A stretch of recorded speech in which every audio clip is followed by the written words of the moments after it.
তো ব্যাপার যেটা হলো, যখন শাহবাগ চলে তখন আমার ডিপার্টমেন্টের চেয়ারম্যান ম্যাম, নাম বললে অনেকেই চিনবেন, উনি বাংলাদেশের একজন প্রথিতযশা বুদ্ধিজীবীর ওয়াইফ, দুজনেই বুদ্ধিজীবী। তো পুরো ক্লাসে 280 জন, তখন আমরা সেকশন ভাগ হয় নাই, আমার মাথায় টুপি আর 3-4 জন। তো ক্লাসে পড়া জানানোর জন্য আমাকে ম্যাম জিজ্ঞেস করলো, এই হেফাজত দ্বারা, মানে আমাকে করে বলল। তো আমার ভীষণভাবে মনে আছে, এবং তিনি আমাকে বলেছিলেন হেফাজতের আমির, কারণ তখন তিনি জেন্ডার অ্যান্ড উইমেন কোর্সটা পড়াচ্ছিলেন এবং সেখানে নারীর অধিকার নাই এই ব্যাপারে সিডো নিয়ে পড়াচ্ছিলেন। তো সেসব নিয়ে আমরা আলাপ করতাম।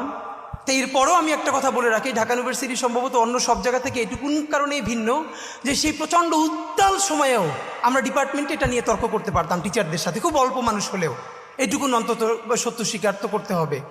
তা আমার মনে আছে এরপর থেকে ম্যাডাম আমাকে 2-3 দিন ভিন্ন ভিন্ন কারণে ফোন, মানে একদিন আমরা বড় মিটিং করছি, বলছে ভিতরে কে, আমি বললাম ম্যাডাম আমি হেফাজতের আমির।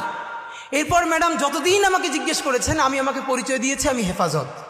এর মানে আমি ভাবলাম যে তখন তো আমরা এত ম্যাচিউর না, বা এখনও আমরা তো ম্যাচিউর না, কিন্তু ঠিক আমাকে যেটা দিয়ে আমার আইডেন্টিটি নষ্ট করে ফেলতে চায় মানুষ, সেটাকে যদি আমি দৃঢ়ভাবে ধরে রাখার মতো সাহস করি, আল্লাহ সহজ করেন। যখন আমাদেরকে হেফাজত বলে গালি দেওয়া হয়েছে, আবারও আমি বলি, হেফাজতের 13 দফা নিয়ে আমার নিজের অনেক প্রশ্ন আছে, আমার অনেক আপত্তি আছে। এই সমস্ত আপত্তি একপাশে রেখেই আমি বলেছিলাম, প্রকাশ্য দিবালোকে শিশু থেকে শুরু করে বৃদ্ধ মানুষকে ঢাকায় ডেকে চতুর্দিক বন্ধ করে ঘন্টার মধ্যে 1.5 লক্ষ বুলেট ছুঁড়ে গণহত্যা করা যাবে না, এবং এটা গণহত্যা।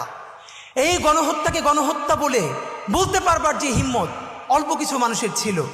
তো যেটা হয়েছে এবার দেখেন, তখন যেই হেফাজত বলার মতো আমাদের হিম্মত আল্লাহ দিয়েছিলেন, আজকে বাংলাদেশে 2024-এ সেই আবারও করে কারা রাজাকারের সন্তান, রাজাকারের নাতিদেরকে দিব, তখন আমরা তুমি কে আমি কে, রাজাকার রাজাকার এই কথা বলে, এই মানে আমাকে দিয়ে দেখে তুমি আমাকে আইডেন্টিটি ক্রাইসিস তৈরি করো, আমাকে ভিকটিম করো, আমার মানবিক মর্যাদা ভুলুণ্ঠিত করো, আমি সেটা তো তোমার কি, আমি রাজাকার তো তুই কি, এই কথা বলেই কিন্তু আমরা রাজপথে নেমে এসেছিলাম এবং মসনদ ভেঙে গেছে। আমি এখানে এসে আমার দুটো স্মৃতি দগদগে খুব মনে পড়ছে। প্রথমত আল্লামা মামুনুল হক, ওনার সাথে